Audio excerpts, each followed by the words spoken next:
मंजिल इंसान के हौसले आजमाती है, मंजिल इंसान के हौसले आजमाती है, सपनों के पर्दे आँखों से हटाती है, सपनों के पर्दे आँखों से हटाती है। किसी भी बात से हिम्मत ना हारना, किसी भी बात से हिम्मत ना हारना, ठोकर ही दोस्तों इंसान को चलना सिखाती है, ठोकर ही दोस्तों इंसान को चलना सिखाती है। नमस्कार प्यारे मित्रों, आशा करता हूँ कि आप सभी लोग स्वस्थ होंगे, निरोग होंगे, मस्त होंगे। देखिए दोस्तों, जीवन से बढ़कर इस संसार में कोई भी चीज़ नहीं है, इसलिए कोशिश यह करो कि हर पल आप खुश रहने की कोशिश करो, क्योंकि खुशी ही जीवन में सभी दुखों को दूर करती है।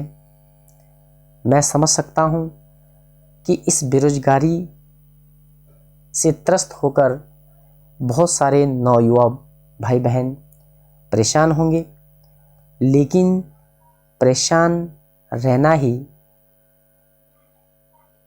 इसका एक सॉल्यूशन नहीं है। अगर हम परेशान रहेंगे तब भी, अगर परेशान रहने के बाद अगर हमारे दुख, हमारी बेरोजगारी कम हो जाए तो आपका परेशान रहना जायज़ है, लेकिन उससे हमारा ही आत्मविश्वास कम होता है। जैसे आज का जो प्रश्न पत्र था कनिष्ठ सहायक का, जो परीक्षा थी, आज के पेपर को देखते हुए मुझे काफ़ी प्रतियोगी मित्रों के फ़ोन आए और कहा कि सर आज का पेपर तो बहुत ही कठिन था। मैं उन सभी तमाम प्रतियोगी मित्रों को एक बात बोलना चाहूँगा कि दोस्तों, यह पेपर कठिन आपके लिए ही नहीं था, यह संपूर्ण इस कनिष्ठ सहायक प्रतियोगी परीक्षा में बैठने वाले प्रतियोगियों के लिए था। आप बिल्कुल भी ना घबराएं, क्योंकि जैसा आपने किया वैसा दूसरे ने भी किया है।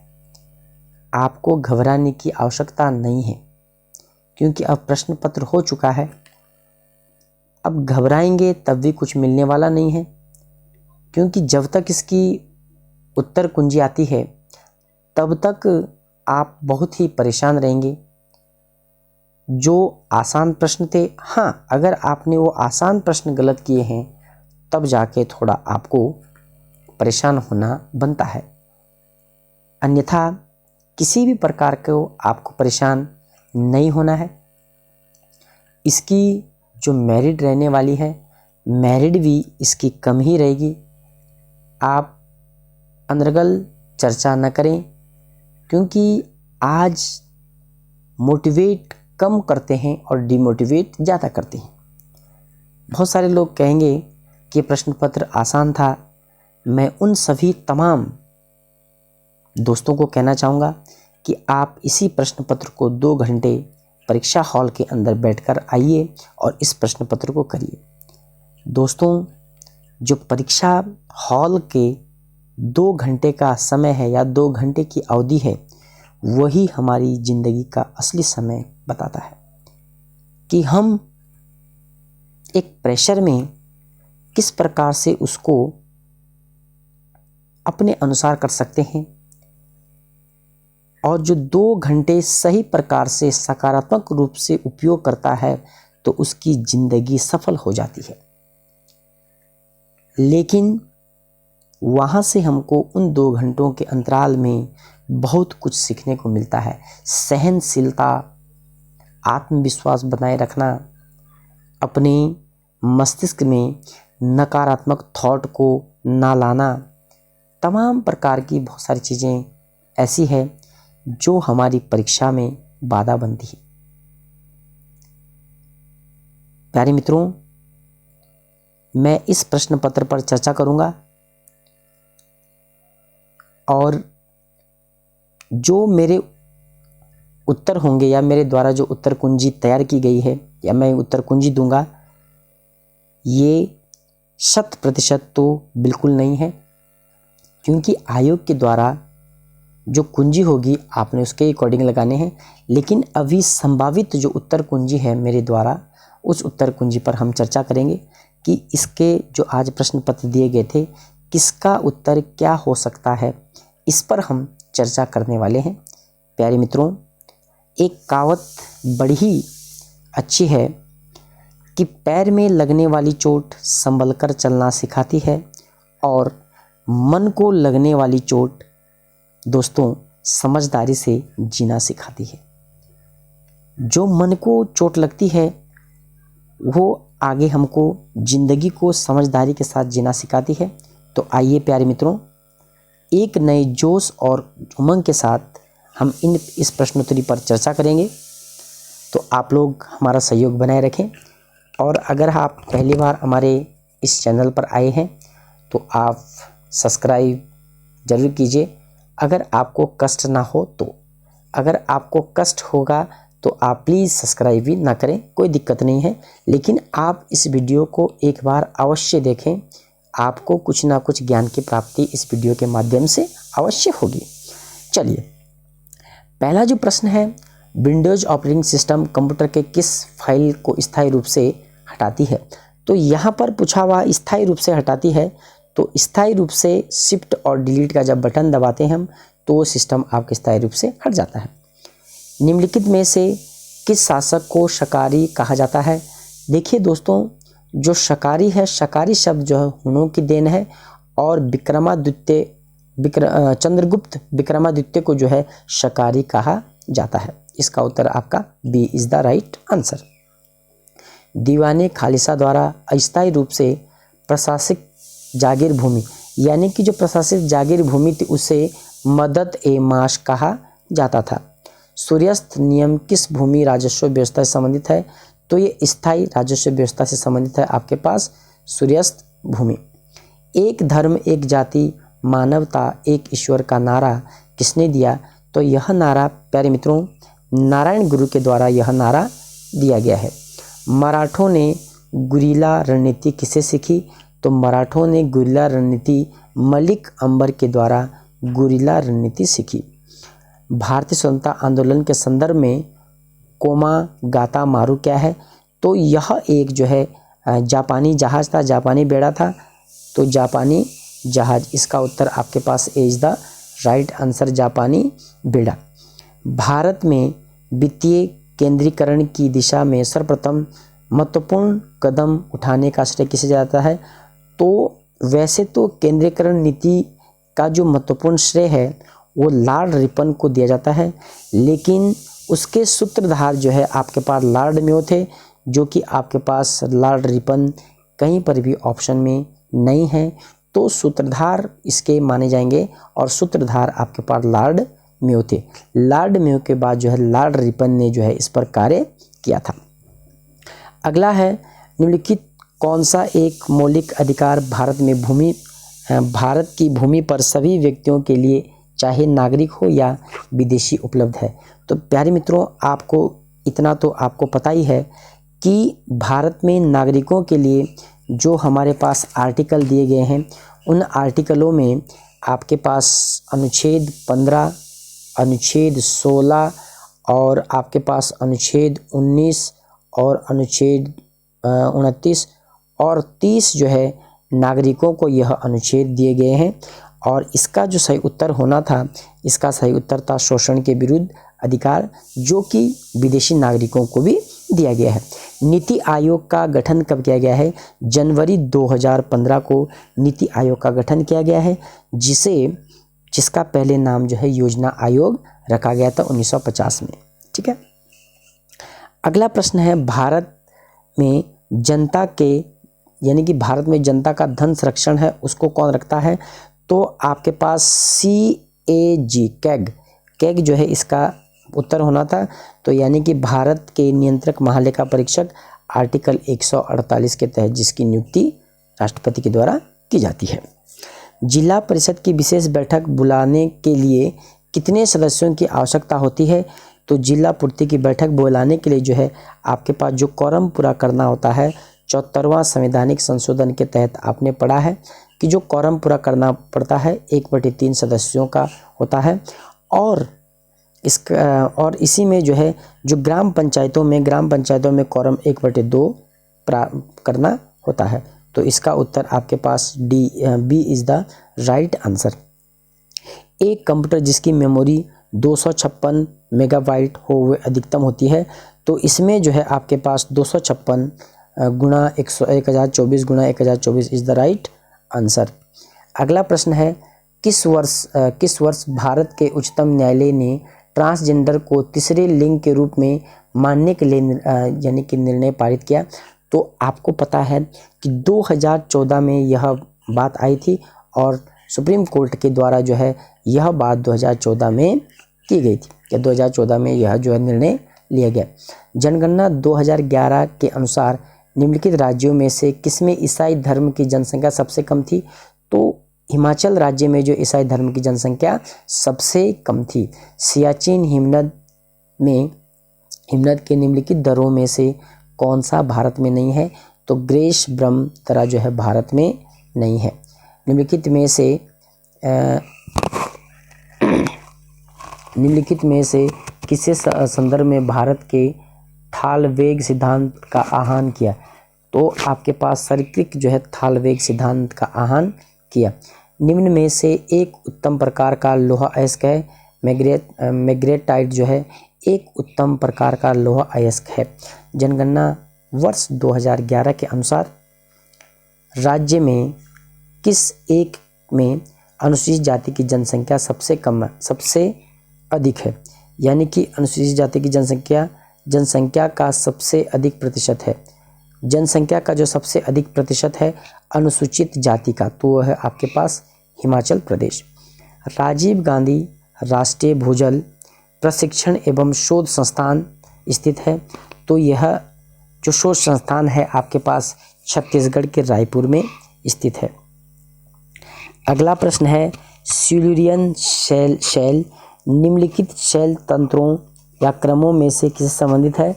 तो आर्कियन शैल तंत्र भी हो सकता है, पुराना शैल तंत्र, आर्यन शैल तंत्र, तो इसका जो है द्रविडियन शैल तंत्र इसका उत्तर होगा। कौन सा उत्तर होगा? द्रविडियन शैल तंत्र, B A is the right answer.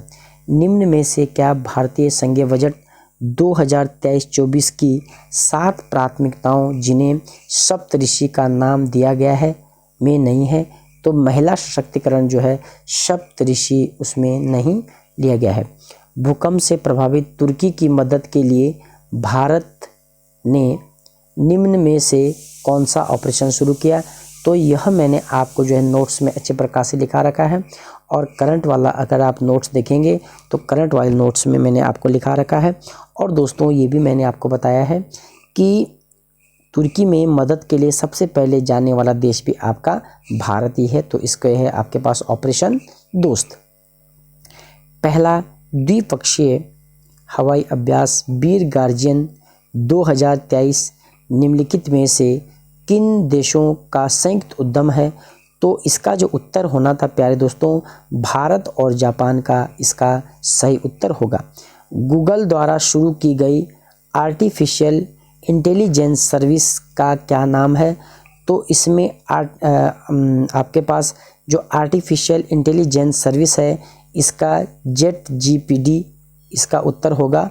Board भी इसका उत्तर हो सकता है, लेकिन फिलहाल के लिए ChatGPT इसका उत्तर होगा। अगला जो प्रश्न है भारत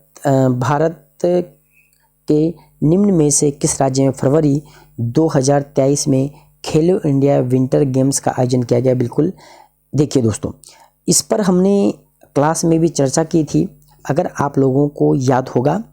फिर हमने ये भी कहा था कि चमोली में जो है भूस्खलन होने के कारण इन गेमों को जो है जम्मू कश्मीर में स्थानांतरित किया गया है, तो इसका उत्तर आपका Jammu and Kashmir is the right answer.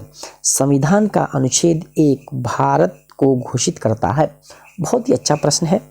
संविधान का जो अनुच्छेद 1 है वह क्या परिभाषा देता है, क्या घोषित करता है कि भारत राज्यों का संघ है। तो ए इज द राइट आंसर। अगला प्रश्न है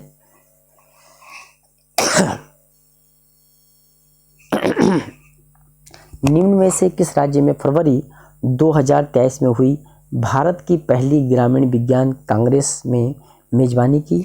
तो यह आपके पास उत्तराखंड झाझरा में जो है इसकी मेजबानी की गई थी उत्तराखंड के द्वारा। चंद प्रशासन के अंतर्गत दस्तूर क्या था? तो नजराना चंद प्रशासन के अंतर्गत दस्तूर था। तालेश्वर ताम्रपत्र निम्नलिखित में से उत्तराखंड के किस राजा से संबंधित है? तो अग्रिवर्मन के द्वारा जो है तालेश्वर ताम्रपत्र संबंधित है, जिसमें उन्होंने अपने पिता द्वितीय वर्मन के बारे में भी चर्चा की है। निम्नलिखित में से उत्तराखंड के किस राजवंश का वर्णन ह्वेनसांग करते हैं? कत्यूरी राजवंश का वर्णन जो है ह्वेनसांग करते हैं। रानी कर्णावती निम्न में से किस परमार शासक की सुरक्षिता रही? तो रानी कर्णावती पृथ्वीपति या पृथ्वी शाह की सुरक्षिका रही। काशीपुर का पुराना नाम या पहले किस नाम जानते थे? गोपीसाण नाम से काशीपुर को जाना जाता था। उत्तराखंड का वह प्रथम राजनेता कौन था जिसे असहयोग आंदोलन के दौरान जेल भेजा गया था?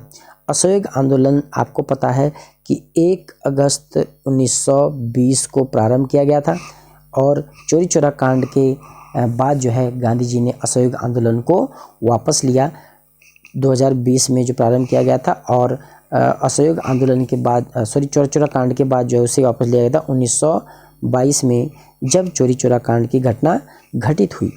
तो 1921 में जो जेल गए थे वह आपके पास मोहन सिंह मेहता उस समय जो है जेल जाने वाले प्रथम व्यक्ति थे।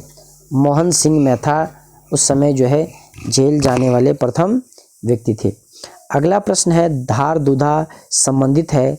तो धारदुधा आपके नाग देवता से संबंधित आपके पास प्रश्न है और यह जो आपके पास उत्तरकाशी में स्थित है। छपेली एक रूप है। छपेली जो है आपके पास नृत्य का एक रूप है।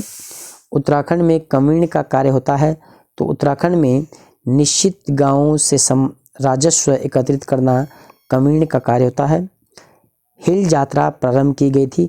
तो हिल यात्रा आपके सीमांत जो भोटांतिक जनजाति के लोग हैं इनके उसमें जो है पिथौरागढ़ जनपद में गोरखाओं के द्वारा यह प्रारंभ किया गया था।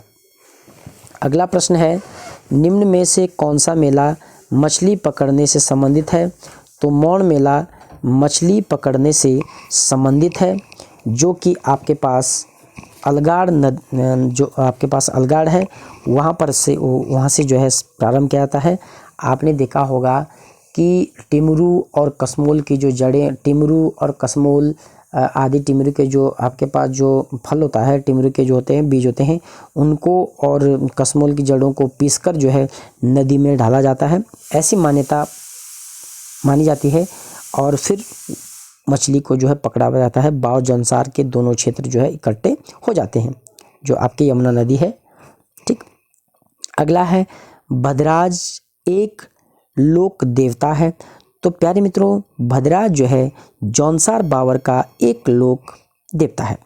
ठीक है, निम्नलिखित शिखरों में से कौन सा एक उत्तराखंड में स्थित है? तो आपके पास ध्यान दीजिएगा, उत्तराखंड में स्थित नहीं है। नंदाकोट स्थित है, चौखंबा स्थित है, दुनागिरी स्थित है और जो आपके पास नहीं है वह आपके पास कुला कांगड़ी जनपद नहीं है। नौला स्वाभाविक रूप से होने वाला जलधृत, जिसे हाल ही में भारत सरकार द्वारा राष्ट्रीय महत्व के संरक्षिका स्मारक के रूप में घोषित किया गया है, उत्तराखंड में निम्न में से किस स्थान पर स्थित है? तो स्यूनारा कोट में जो है यह स्थान स्थित है। कहाँ पर है दोस्तों? स्यूनारा कोट में यह स्थान स्थित है। जमरानी बांध परियोजना निम्नलिखित में से किस नदी पर है? तो नैनीताल में जमरानी बांध परियोजना जमरानी बांध परियोजना आपके पास कहाँ पर है? नैनीताल जनपद में स्थित है। निम्नलिखित जिलों में से कौन चमोली जनपद में स्थित नहीं है? यानी कि चमोली जनपद में कौन सी झील स्थित नहीं है? लिंगताल या लिंगाताल चमोली जनपद में है, चकनीताल भी है। तो आपके पास तारक या ताड़क ताल जो है आपके पास चमोली जनपद में नहीं है, बल्कि कहाँ पर है, अल्मोड़ा जनपद में होगा। कहाँ पर होगा, अल्मोड़ा जनपद में यह तड़ाक ताल स्थित है। अगला प्रश्न है, किस जिले में साक्षरता दर 2011 के जनगणना के अनुसार सबसे कम है? तो यह आपके पास जो है उधम सिंह नगर में सबसे कम जनसंख्या है। और 2011 की जनगणना के अनुसार सबसे कम महिला साक्षरता वाला जनपद आपके पास उत्तरकाशी, उसके बाद टिहरी है। जनगणना वर्ष 2011 के अनुसार उत्तराखंड में महिला साक्षरता दर के आधार पर निम्नलिखित जनपदों का अवरोही क्रम है। ध्यान दीजिएगा, अवरोही क्रम है। सबसे कम आपको मैंने बताया उत्तरकाशी, उसके बाद टिहरी। यहाँ पर पूछा हुआ अवरोही क्रम, तो इसमें जो आपका सही उत्तर होगा बी, इसका सही होगा पिथौरागढ़, रुद्रप्रयाग और उधम सिंह नगर। अगला है, नदियों में से कौन एक अलकनंदा नदी की बाईं ओर से मिलने वाली सहायक नदी है? तो मंदाकिनी अलकनंदा के बाईं ओर से मिलने वाली एक सहायक नदी है। निम्नलिखित जनजातियों में से कौन एक यमुना व टॉन्स नदियों के मध्य निवास करती है? तो यमुना और टॉन्स नदियों के मध्य जो जौनसार बावर की जनजाति जो है निवास करती है, या जौनसार के लोग वहाँ पर निवास करते हैं। ठीक है। आर्थिक सर्वेक्षण 2021-22 के अनुसार 2019-20 में उत्तराखंड में बेरोजगारी दर 15 वर्ष और इससे अधिक है। तो इसका जो है आपके पास 8.2% और नीति आयोग के आधार पर जो कुछ समय टॉप पे भी रहा था, जिस पर जो है नीति आयोग ने काफ़ी परिचर्चा भी की थी। अगला है, उत्तराखंड राज्य की सूक्ष्म लघु एवं मध्यम उद्योग नीति 2015 में महिला उद्यमियों को दी जाने वाली पूंजी के अनुसार सब्सिडी कितनी थी? तो पूंजी के अनुसार सब्सिडी थी वो आपके पास 25 लाख रुपए पूंजी के अनुसार सब्सिडी रखी गई थी। अगला प्रश्न, सूची 1 और सूची 2 के साथ सुमेलित कीजिए तथा सूचियों के नीचे दिए गए कुछ से सही उत्तर चुनिए। देखिएंगे, गोविंद राष्ट्रीय उद्यान आपके पास कहाँ पर है? उत्तरकाशी में है, बिल्कुल सही है। उसके बाद अस्कोट वन्यजीव विहार आपके पास पिथौरागढ़ में है, बिल्कुल सही है। बिनसर वन्यजीव अभयारण्य कहाँ पर है? बिनसर जीव अभयारण्य आपके पास अल्मोड़ा में है। और सोना नदी वन्यजीव आपके पास पौड़ी में है। तो इसके अकॉर्डिंग आपका जो उत्तर होगा ए का तीसरा, बी का चौथा और सी का पहला और डी का दूसरा। तो ये ऑप्शन कहाँ पर है? 3 देखेंगे आपके कौन सा और इसका बन रहा है, इसका बन रहा है 3 4 1 2। देखेंगे 3 4 1 2, तो 3 4 1 2 जो आपके पास ऑप्शन नंबर बी में इसका उत्तर होगा। ठीक है दोस्तों, अगला प्रश्न है प्यारे दोस्तों इस प्रकार से, आर्थिक सर्वेक्षण 2021-22 के अनुसार उत्तराखंड में 2011-12 में ग्रामीण क्षेत्रों का औसत मासिक प्रति व्यक्ति व्यय था। तो इसका जो मासिक प्रति व्यय था, देखेंगे कहीं कहीं इसका उत्तर जो है आपके पास 1726 ईस्वी भी मिलता है, लेकिन जो अंतिम आंकड़े आपके पास मिलेंगे या अंतिम आंकड़े जो 2011-12 में ग्रामीण क्षेत्र का औसत था, उसमें आपके पास जो है 1975 रुपये था। अगला प्रश्न है, उत्तराखंड में वीर चंद्र सिंह गढ़वाली पर्यटन स्वरोजगार योजना कब शुरू की गई? तो जून 2002 में यह योजना शुरू की गई, जिसके तहत जो है आपको पर्यटन के क्षेत्र में आपको जो है लोन प्रोवाइड करवाया जाता है, प्रोत्साहन दिया जाता है। लोन के माध्यम से आप पर्यटन को प्रोत्साहन दीजिए, पर्यटन को बढ़ावा दीजिए। तो आप अगर पर्यटन के क्षेत्र में कोई कार्य करना चाहते हैं तो इसके लिए लोनिंग का भी इनकी तरफ से व्यवस्था है, जो कि कम ब्याज दर पे दिया जाता है। उत्तराखंड की अर्थव्यवस्था में वर्ष 2021-22 में तृतीय क्षेत्र का योगदान प्रचलित कीमतों पर रहा। तो आपको ध्यान रखना है 2021-22 में जो आपके पास अर्थव्यवस्था के सर्वे है उसके आधार पर 42.92% आपके पास कीमतों पर रहा। समग्र शिक्षा अभियान योजना किस वर्ष प्रारंभ हुई? जब हमारे पास HRD मिनिस्टर निशंक महाराज जी थे या निशंक महोदय थे, तो 2018-19 में जो है इसका आपके पास क्या उत्तर रहेगा। अगला प्रश्न है प्रश्न नंबर 56। इसका उत्तर होगा आपके पास A is the right answer. 57 का भी आपके पास किमी दूरी पर गई तो 2 3 इसका उत्तर हो जाएगा आपके पास A is the right answer.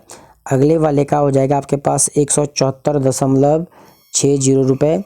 अगले वाले का हो जाएगा आपके पास 24 और उसके बाद समाचार पत्र उसका हो जाएगा आपके पास 302 और उसके बाद जो है आपके पास आ जाएगा 900 और उसके बाद 2020-21 में भारत में बहुआयामी निर्धनता सूचकांक 2021 में उत्तराखंड राज्य का क्या रैंक था?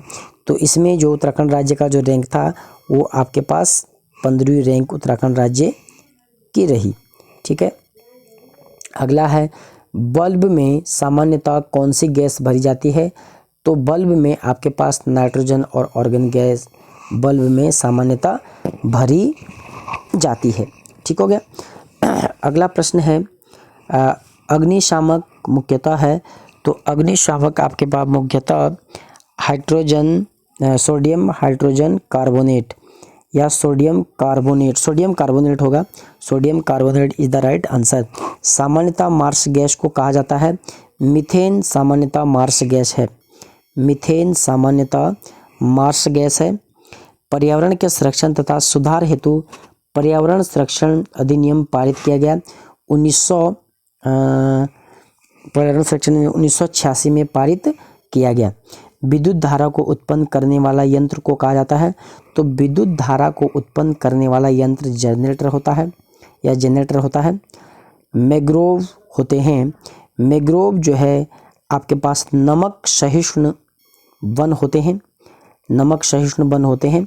यह जो है अधिकांश आपके पश्चिम बंगाल आदि क्षेत्रों में पाए जाते हैं।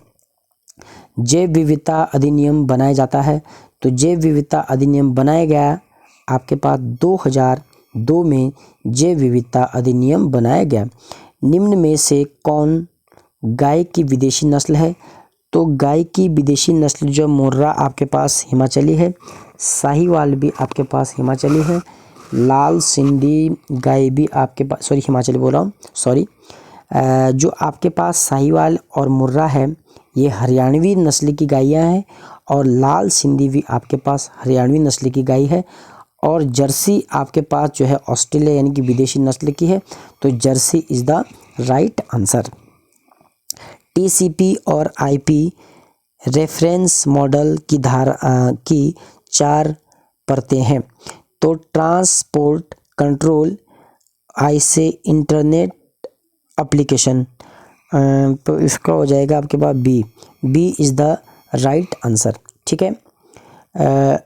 72 का हो जाएगा आपके पास buffer register is the right answer.